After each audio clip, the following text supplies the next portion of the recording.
Bismillahirrahmanirrahim. I am Dr. Amna Sajid and today is the second lecture on acid-base balance. In this lecture we are going to discuss the renal mechanisms that are involved in acid-base homeostasis. In the next part, which will be uploaded today as well, we will be studying acidosis and alkalosis in detail. But in this part we are only going to tackle renal mechanisms involved in acid-base homeostasis. So, how do kidneys play a role in acid base balance? They do so by producing either acidic or basic urine. In the previous lecture, we discussed that the pH of urine can range between 4.5 to 8. So, it is quite a large range, ranging from acidic urine to basic urine. So, according to the requirement of the body or according to the extracellular pH, the kidneys are able to excrete either acidic or basic urine. So, what does acidic urine mean? Acidic urine contains larger amounts of hydrogen ions and little or no amount of bicarbonate ions. And bicarbonate ions, as you know, are the most important base in the extracellular fluid. So, in acidic urine, there will be larger amounts of hydrogen ions and low amounts of or no amount of bicarbonate ions. And what is meant by basic urine? When kidneys are excreting basic urine, it means that there are very small amounts of hydrogen ions present in the urine and greater amounts of bicarbonate ions, and due to the presence of bicarbonate ions the urine is basic. So in simplified terms, when the extracellular pH in the body is less than the normal physiologic pH, or there are greater number of hydrogen ions in the extracellular fluid, then the urine excretes acidic urine to get rid of the additional or excessive hydrogen ions. And when the extracellular pH is greater than the normal physiologic pH, or when there is less amounts of hydrogen ions in the extracellular fluid, then the kidneys secrete low amounts of hydrogen ions in order to retain hydrogen ions in the extracellular fluid. Moreover, the kidneys in such a situation, when extracellular pH is greater than the normal pH, in such a situation kidneys also excrete bicarbonate ions in the urine, so that there is less amount of base in the extracellular fluid that will be combining with the hydrogen ions, and free hydrogen ions will be available in the extracellular fluid, and this will serve to bring the pH of the extracellular fluid down.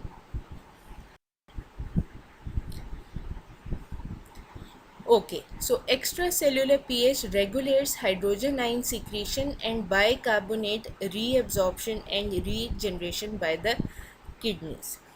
So there are two terms mentioned in this slide: secretion and reabsorption, and we will be discussing these terms in details in the upcoming slides. And the second point mentioned in this slide is that in renal tubules hydrogen ions are titrated against bicarbonate ions. So both these points will inshallah be easier for you to understand in the upcoming slides. So before moving on to the different renal processes that occur to maintain acid-base homeostasis, you should know about the functional unit of kidneys, which is the nephron. So this slide shows a nephron, which is the functional unit of kidneys. And what is meant by the functional unit of kidneys? It means that any function or any process that is attributed to kidneys, that process is taking place in each nephron of the kidney. So multiple nephrons come together in order to form the kidneys, and each nephron is performing all the functions and all the processes that are attributed to kidneys. So right now you only need to remember the different parts of this nephron. It is starting from here and ending here, and you will be studying the detailed anatomy and physiology of this nephron when you will be studying the renal system. Right now you just have to remember the different parts of the nephron as it is relevant to today's lecture. So the first part of the nephron is known as the Bowman's capsule, and it is a cup-shaped structure inside of which are present glomerular capillaries. So this is a bunch of capillaries known as the glomerulus, which is present inside the Bowman's capsule, and this cup-shaped structure is known as the Bowman's capsule, which is the first part of the nephron. So as we move from the Bowman's capsule, we come to the second part of the nephron known as the proximal convoluted tubule. Proximal means the early part of the nephron, and convoluted means convolutions or twists are present in this part of the nephron. So this part of the tubule, of the renal tubule, is twisted, so that is why we call it convoluted tubules. So as we move downwards, this is known as the descending loop of Henle. This is known as the loop of Henle. This loop is called the loop of Henle, and this is the descending loop, limb of loop of Henle, and this is the ascending limb of loop of Henle. So the renal tublet is going to move from the Bowman's capsule to the proximal convoluted tubule, then to the descending limb of loop of Henle. This is the loop of Henle. This is the ascending limb of loop of Henle, and then it is going to enter into the distal convoluted tubules, and the renal tubular fluid is then going to reach the collecting ducts, which is the last part of the nephron, and collecting ducts from different nephrons are going to empty here. So I am going to repeat once again. The first part of the nephron is called the Bowman's capsule, and on the inside of the Bowman's capsule, glomerulus is present, and glomerulus is a bunch of capillaries. Then we come to the proximal convoluted tubules, then the descending limb of loop of Henle. This is the loop of Henle. Ascending limb of loop of Henle. This is the distal convoluted tubule, and lastly we get the collecting duct. Okay, so with the help of this slide I am also going to explain the two terms reabsorption and secretion. So this glomerulus, it is basic. So this is the first part of the nephron called Bowman's capsule, and inside is the glomerulus.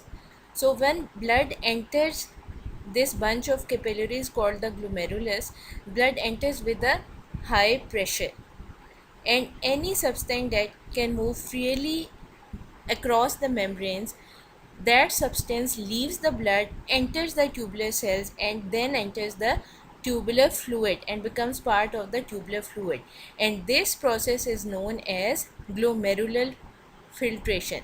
So any substance which can move freely across different membranes, that substance leaves the glomerular blood, enters the tubular cells, and then ultimately enters into the tubular fluid, and this process is known as glomerular filtration.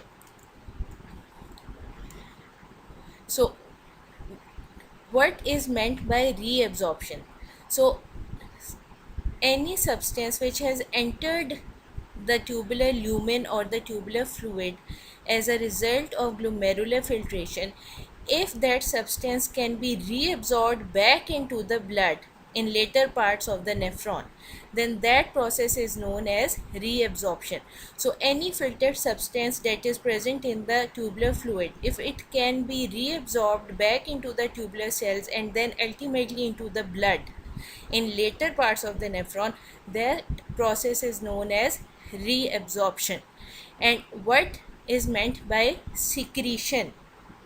So any substance which leaves the tubular cells and enters the tubular fluid in the tubular lumen, then that substance is said to be secreted by the tubular cells. So the direction of secretion and reabsorption is opposite to each other. Reabsorption means reabsorption of a substance from the tubular lumen back to the blood, and secretion means the secretion of any substance into the tubular lumen or the tubular fluid from the tubular cells.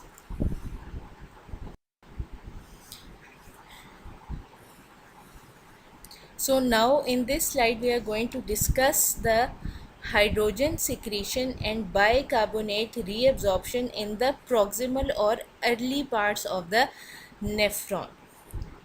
And why are these two processes important, hydrogen ion secretion and bicarbonate ion reabsorption? Because in this way the tubular cells are going to regulate whether an acidic urine is excreted or a basic urine is excreted by the process of hydrogen ion secretion and bicarbonate ion reabsorption. So before explaining this figure, I am going to explain why bicarbonate ion needs to be reabsorbed. As we discussed in the previous slide, certain substances which are able to move freely at the level of Bowman's capsule, they are filtered into the tubular lumen, and bicarbonate ion is one such ion which at the level of the Bowman's capsule and at the level of the glomerular capillaries, it leaves the blood and enters the tubular lumen.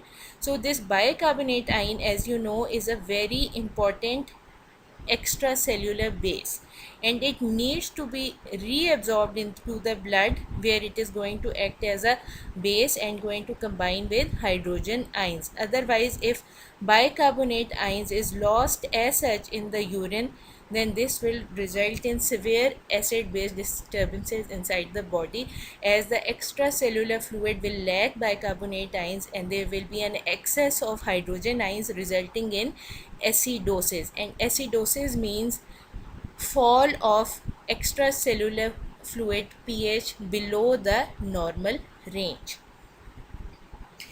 So the bicarbonate ion that was filtered at the level of the Bowman's capsule, it needs to be reabsorbed back into the blood in later parts of the nephron. So this slide is basically showing the reabsorption of bicarbonate ion at the level of proximal convoluted tubule and other proximal parts of the nephron. So the two main things you need to remember about this process is that, first of all, this bicarbonate is going to be reabsorbed only when one hydrogen ion is secreted into the tubular lumen. So in this way these two processes are coupled.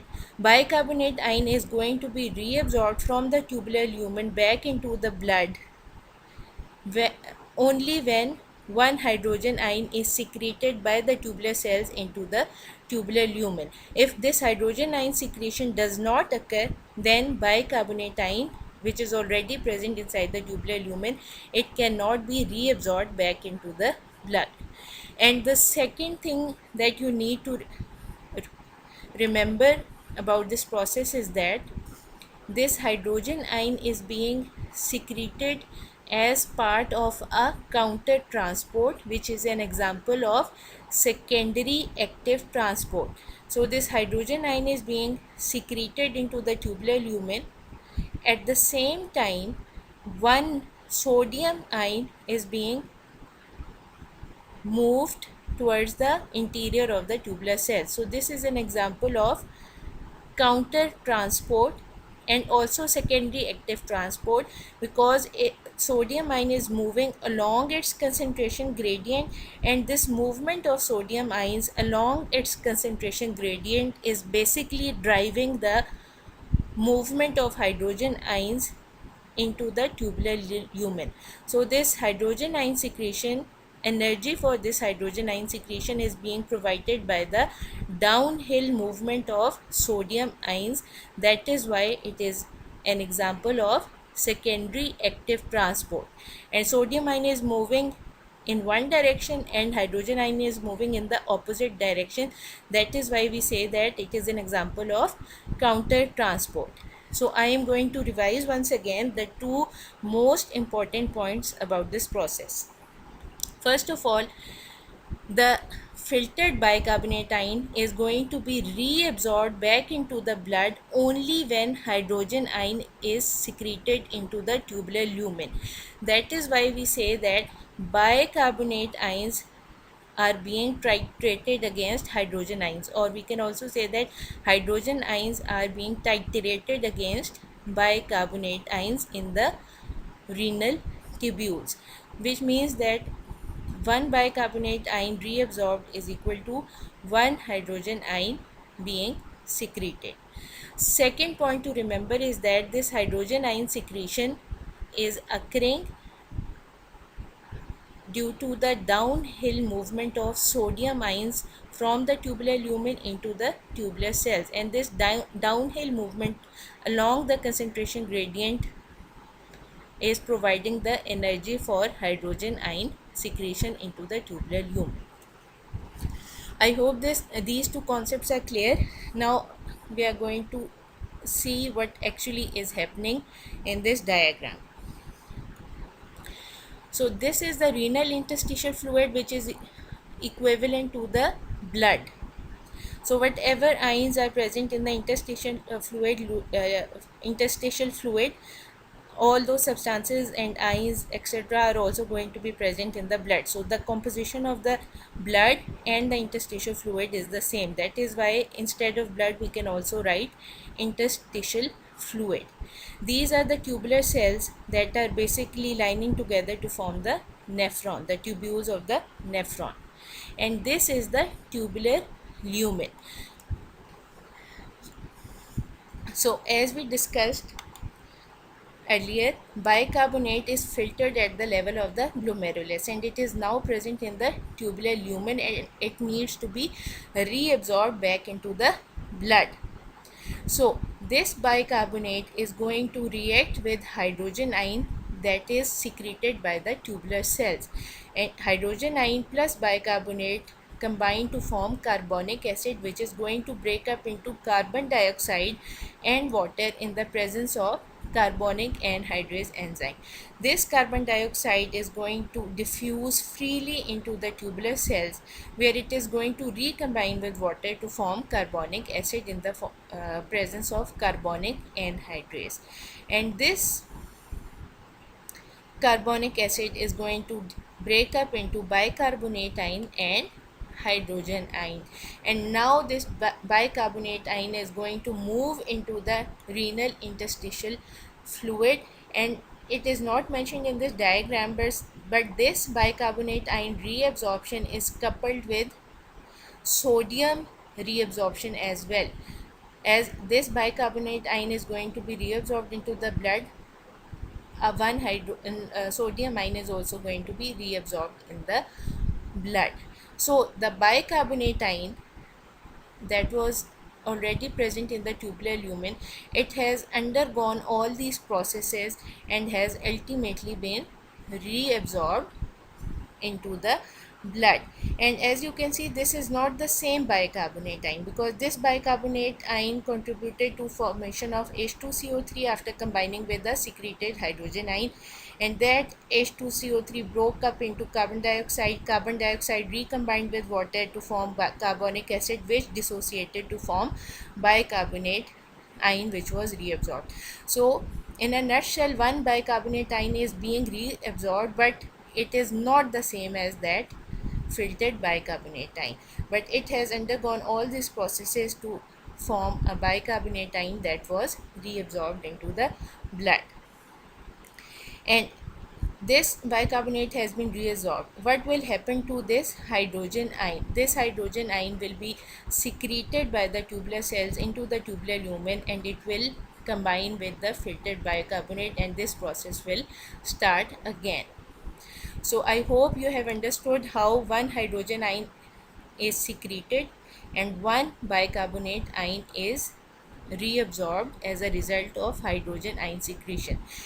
So I hope this is clear that unless hydrogen ion is secreted, that bicarbonate ion cannot be reabsorbed, because the secreted hydrogen ion is basically going to start all the processes that are responsible for reabsorption of one bicarbonate ion. Another point to remember in this slide is how the concentration gradient of sodium ions is maintained at this level. So sodium ion concentration gradient is very important because this is providing the energy for hydrogen ion secretion. If this gradient is not maintained, then hydrogen ion secretion will not occur and bicarbonate reabsorption will not occur as well. So how is this concentration gradient of sodium is maintained? So sodium needs to be removed from the cells so that sodium from the lumen can enter the cells by the process of diffusion. So how is sodium ion removed from the cell? It is removed from the tubular cells by means of the sodium potassium ATPase, or the sodium potassium pump that you must have studied before as well. So what is this pump doing? It is pumping sodium ions out of the cells and potassium ions into the cells. So as with each cycle, 3 sodium ions are pumped out of the cell and they enter the renal interstitial fluid and then ultimately the blood. So as a result of the activity of this pump, sodium potassium pump, sodium ions are being removed from the cells and sodium ion concentration inside the cell is decreasing, due to which sodium ions from the tubular lumen can enter the cells along their concentration gradient, and this movement along the concentration gradient is providing the energy for hydrogen ion secretion. So this process that we have discussed here about the hydrogen ion secretion and bicarbonate reabsorption, this process is taking place in the proximal parts of the nephron. So this diagram shows the percentage of bicarbonate ion reabsorption that are taking place in different parts of the nephron.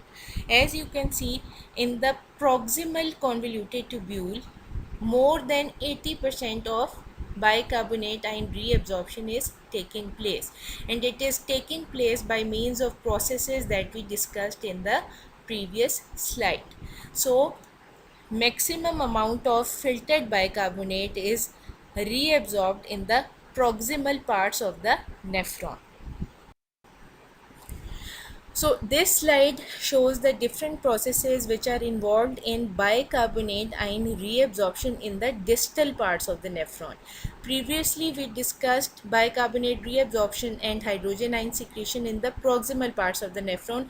Now we are going to discuss the processes in the distal parts of the nephron, or distal means the later parts of the, or the ending parts of the nephron. So once again, this is the renal interstitial fluid whose composition is equivalent to the blood. These are the renal tubular cells and this is the tubular lumen.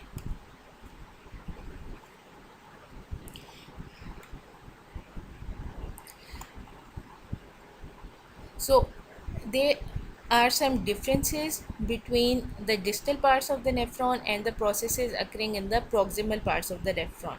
First of all, this hydrogen ion secretion is not going to be dependent upon sodium ion movement. In the proximal parts of the nephron, hydrogen ion secretion was dependent upon the movement of sodium ions into the tubular cells, and it was an example of secondary active transport.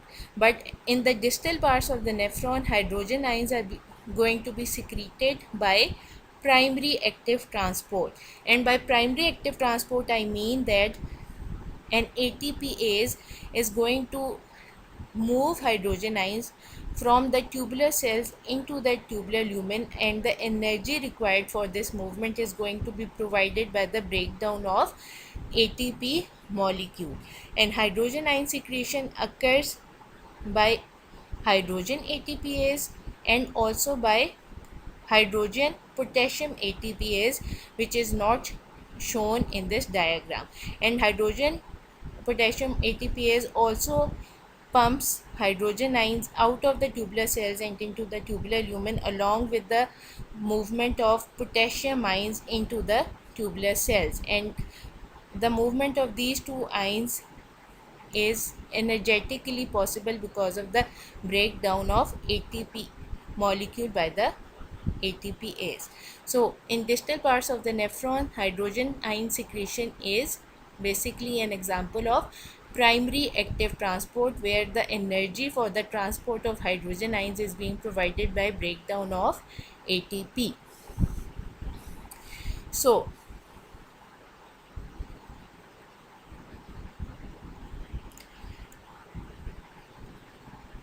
it is not shown here, but the same process occurs here. Hydrogen ion combines with bicarbonate ion to form carbonic acid, which is going to break up into carbon dioxide and water. And this carbon dioxide is moved into the cell and combined with water to form carbonic acid in the presence of carbonic anhydrase. And that carbonic acid is going to dissociate into bicarbonate ion and hydrogen ion. This hydrogen ion is going to be secreted into the tubular lumen, and this hydrogen will again combine with bicarbonate ion to form carbonic acid. And the bicarbonate ion formed inside the tubular cells is going to be reabsorbed into the renal interstitial fluid and ultimately into the blood. And at this level of the nephron, this reabsorption is not coupled with reabsorption of sodium ions. Instead, it is coupled with the movement of chloride from the interstitial fluid into the tubular cells, and this chloride is going to leave the tubular cell and enter the tubular lumen. So I hope the differences between the proximal and distal parts of the nephron is clear. In the proximal parts of the nephron, hydrogen ion secretion was an example of secondary active transport, and it was coupled with movement of sodium ions. But in the distal parts of the nephron, hydrogen ion secretion is an example of primary active transport. And in the proximal parts, bicarbonate ion reabsorption was coupled with sodium ion reabsorption. However, in the distal parts, bicarbonate ion reabsorption is coupled with movement of chloride ions from the blood into the tubular cells. So what happens when all the filtered bicarbonate ion has been reabsorbed into the blood? So now hydrogen ions are going to be secreted, but they are not going to be buffered by the bicarbonate ion present in the tubular lumen. Instead, they are going to be buffered by additional bases that are present in the tubular lumen, and the most important of these bases are HPO4 2 negative ions, which are a part of phosphate buffer system, and hydrogen ions are also going to be buffered by ammonia. So first of all, we are going to discuss the phosphate buffer system. As you know, we discussed in the previous lecture that phosphate buffer system is a very important intracellular buffer system, but additionally it also comes into play in the renal tubular cells. So how is it important in renal tubular fluid? Because the base of this system, which is HPO4 2 negative ions, it is going to combine with secreted hydrogen ions, and in this way these secreted hydrogen ions are going to become part of the urine and excreted in the urine after combining with the base of the phosphate buffer system. So let me explain this diagram. This is the renal interstitial fluid. These are the tubular cells and this is the tubular lumen. And now inside the tubular lumen there is no bicarbonate present because all the filtered bicarbonate has been reabsorbed into the blood by the processes that we discussed in the previous slides.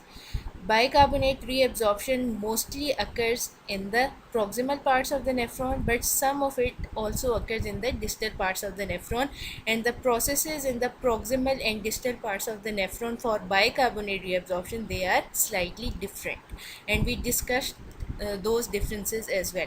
Now we are going to discuss what happens when all the filtered bicarbonate is reabsorbed. So now there is no bicarbonate ion to combine with this secreted hydrogen. So what happens? This secreted hydrogen ion is going to combine with other bases such as HPO4 2 negative, which here is present in combined form with sodium, forming NaHPO4 negative. So hydrogen is going to combine with NaHPO4 negative and going to form NaH2PO4 and is going to be excreted in the urine. So how is this hydrogen ion secreted when there is no longer bicarbonate ion available in the tubular fluid? So carbon dioxide, which can diffuse from outside the cell or which is formed as a result of cellular respiration. So carbon dioxide is always available inside the tubular cells. It can come from outside the cell or it can be present inside the cell as a byproduct of cellular respiration. Carbon dioxide is going to combine with water in the presence of carbonic anhydrase to form carbonic acid, and this carbonic acid is going to dissociate into H positive ion and bicarbonate ion, and H positive ion is going to be secreted into the tubular lumen. So now this bicarbonate ion, it is being generated inside the tubular cell. It is not the bicarbonate ion that was present inside the tubular lumen, but instead a bicarbonate ion has been generated or produced inside the tubular cells, and this is going to be moved into the blood as well, and in this way this bicarbonate ion and other bicarbonate ions that are going to be produced in the tubular cells as a result of hydrogen ion secretion, these bicarbonate ions are going to increase the amount of bicarbonate in the extracellular fluid. So this comes in very handy in case of in case of acidosis. Acidosis, as you know by now, is characterized by low extracellular fluid pH. So when there is an excess of hydrogen ions present in the blood or extracellular fluid, then hydrogen ion secretion keeps on happening even after bicarbonate ions have been reabsorbed. So this continued hydrogen ion secretion has a twofold effect. First of all, additional hydrogen ions are excreted in the urine.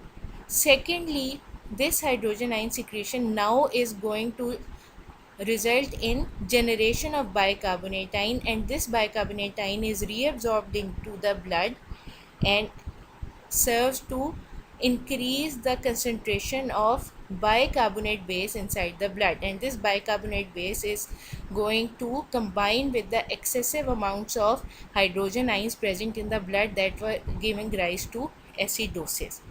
So in case of acidosis, hydrogen ion secretion keeps on happening even after the full or complete reabsorption of filtered bicarbonate ions, and that continued hydrogen ion secretion has a twofold effect. First of all, hydrogen ions are removed from the body in the urine, and secondly, bicarbonate ions are now generated inside the tubular cells as a result of all these processes, and these bicarbonate ions are going to enter the blood and perform the function of a base.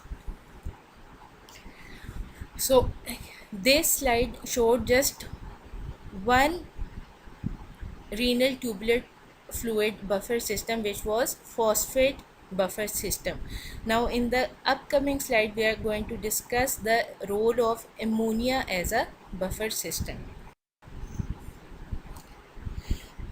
So this ammonia, it can also act as a base, as it can combine with hydrogen ion, the hydrogen ion that is secreted from the tubular cells, to form NH4 positive ion, and this ammonium ion is going to combine with chloride to form ammonium chloride and going to be excreted in the urine. So ammonia, after combining with hydrogen ion, is going to convert into ammonium ion and hydrogen ion. The secreted hydrogen ion is going to be removed from the body in the form of ammonium ion.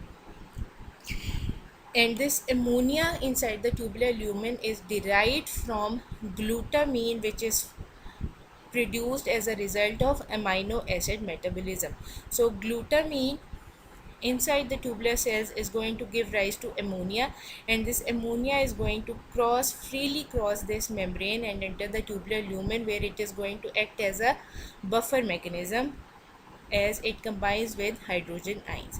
And hydrogen ions in this slide are being secreted by primary active transport. So this means that these tubular cells are present in the distal part of the nephron.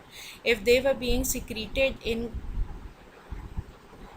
combination with sodium ion movement, then this cell would have belonged to the proximal part of the nephron. But right now in this slide we are showing you the distal parts of the nephron, or the collecting tubular cells, which are the ending parts of the nephron.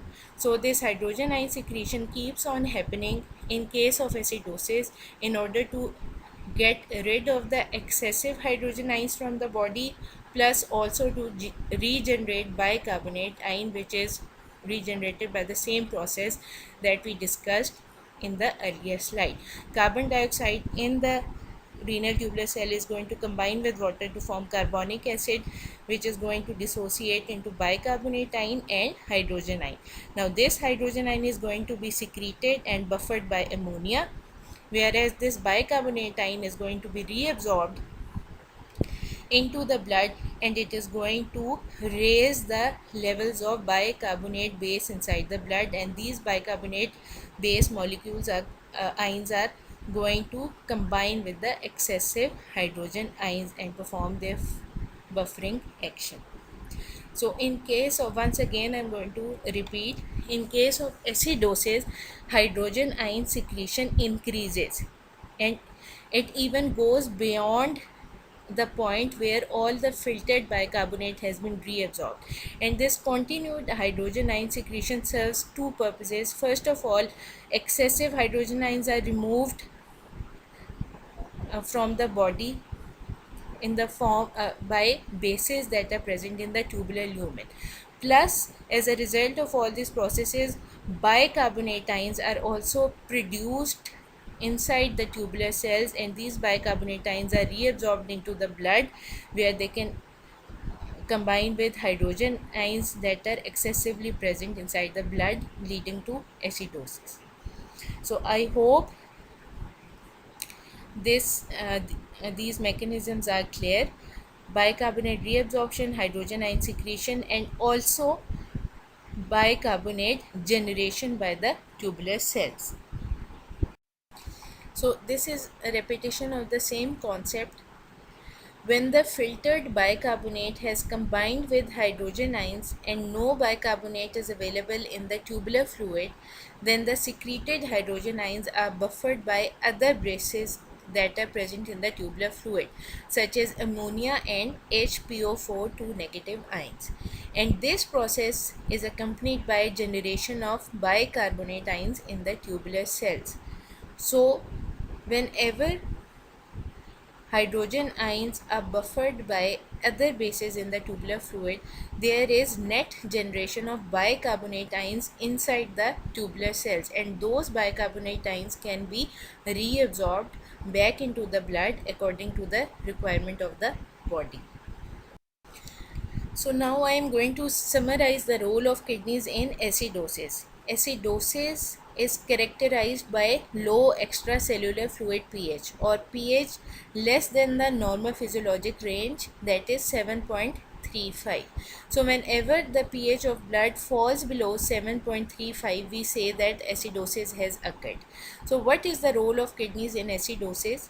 In acidosis, the degree of hydrogen ion secretion by the tubular cells increases, and these secreted hydrogen ions not only reabsorb all the filtered bicarbonate ions from the tubular lumen back to the blood, but they also serve to generate new bicarbonate ions inside the renal tubular cells.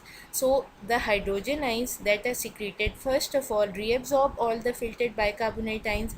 Secondly, they serve to generate bicarbonate ions inside the renal tubular cells, and these newly produced bicarbonate ions can also be reabsorbed in the blood, and they serve to raise the levels of bicarbonate base inside the blood, and these bicarbonate ions are now going to combine with the additional excessive amounts of hydrogen ions that are contributing to the development of acidosis.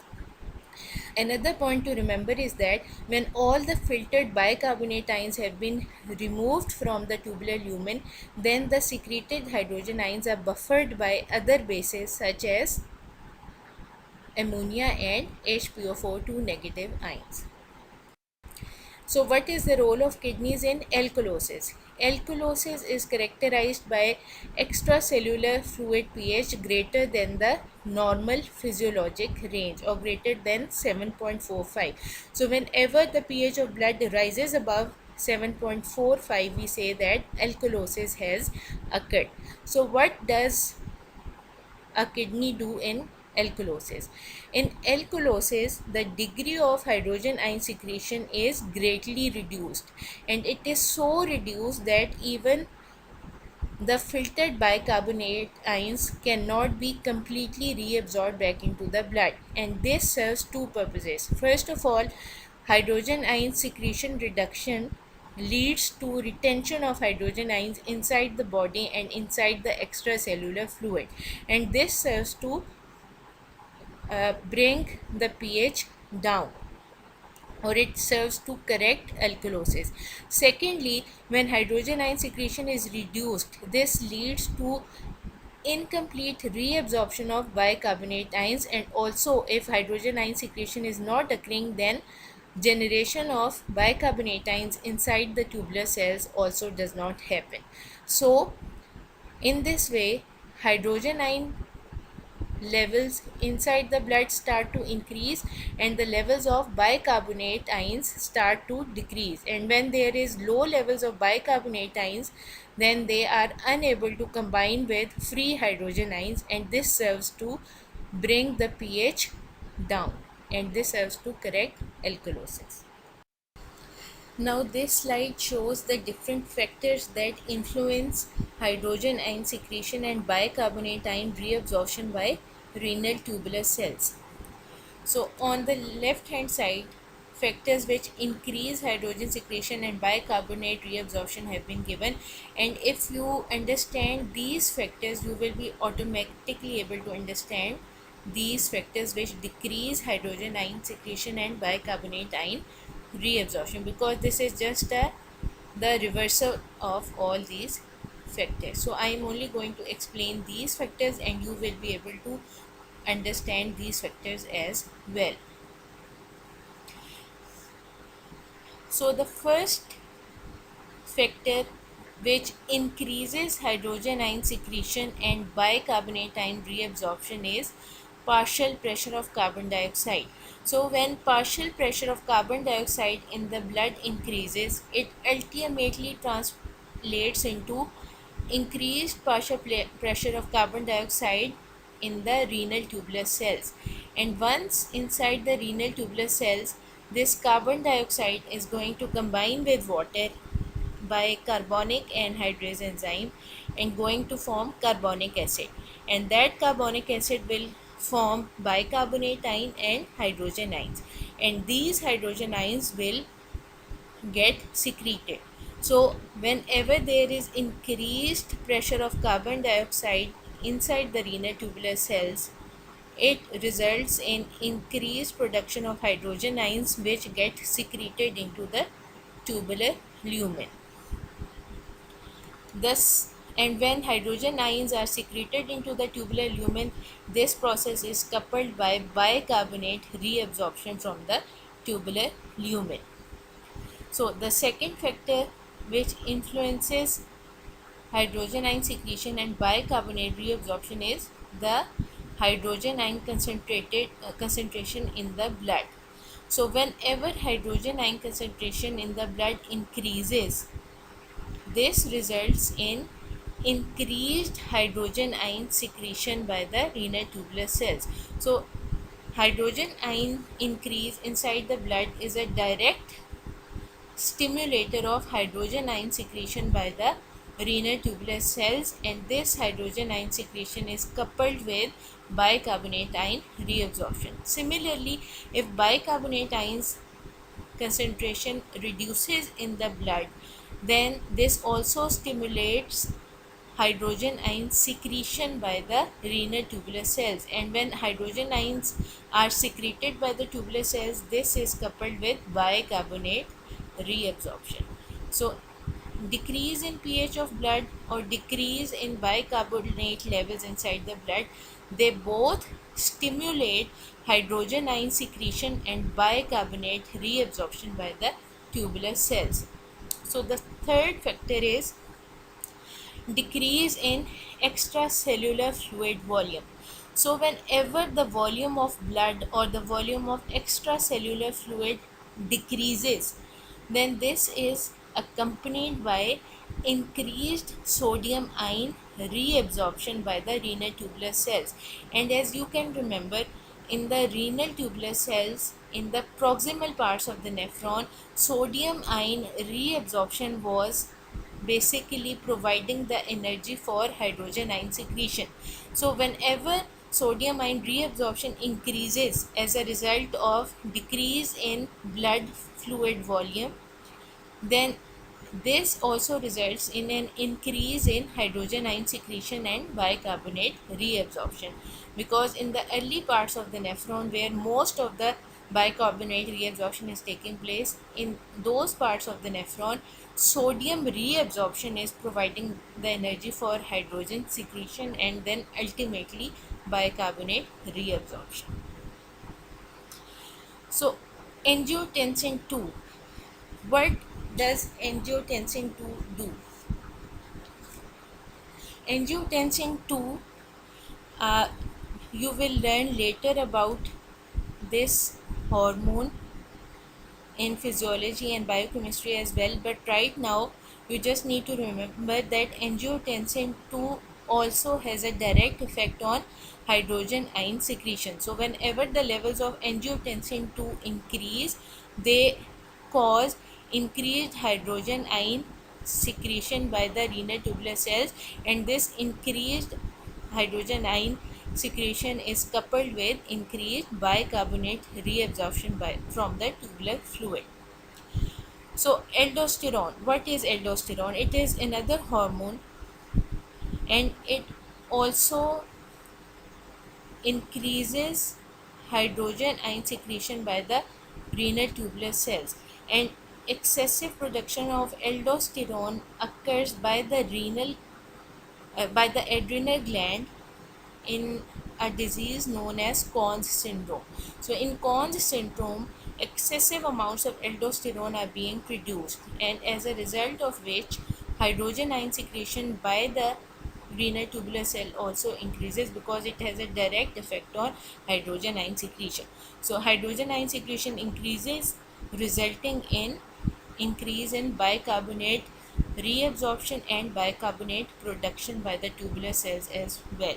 So in Conn's syndrome, alkalosis results because excessive amounts of hydrogen ions are being secreted, plus bicarbonate ion not only are being reabsorbed but also generated by the renal tubular cells, and these bicarbonate ions are added to the blood where they combine with hydrogen, thus decreasing the concentration of hydrogen ions even further inside the blood, leading to alkalosis. So Conn syndrome is characterized by excessive production of aldosterone and development of alkalosis. So what is meant by hypokalemia? Hypokalemia means low levels of potassium in the blood, and the relationship between low potassium ion concentration in the blood and high hydrogen ion concentration in the tubular cells you will be able to appreciate when you will be studying potassium. Right now, just remember that low potassium ion concentration in the plasma, which is termed as hypokalemia. Hypokalemia ultimately results in increased levels of hydrogen ions inside the renal tubular cells, and when increased amounts of hydrogen ions are present inside the tubular cells, so they will secrete more amount of hydrogen ions to get rid of the excessive hydrogen ions inside the cell.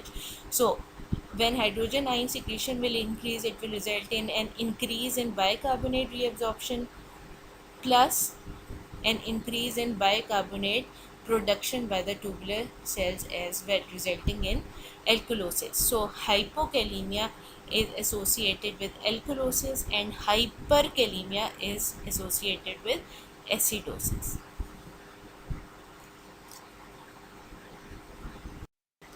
So this was all about the renal mechanisms that are involved in acid-base homeostasis.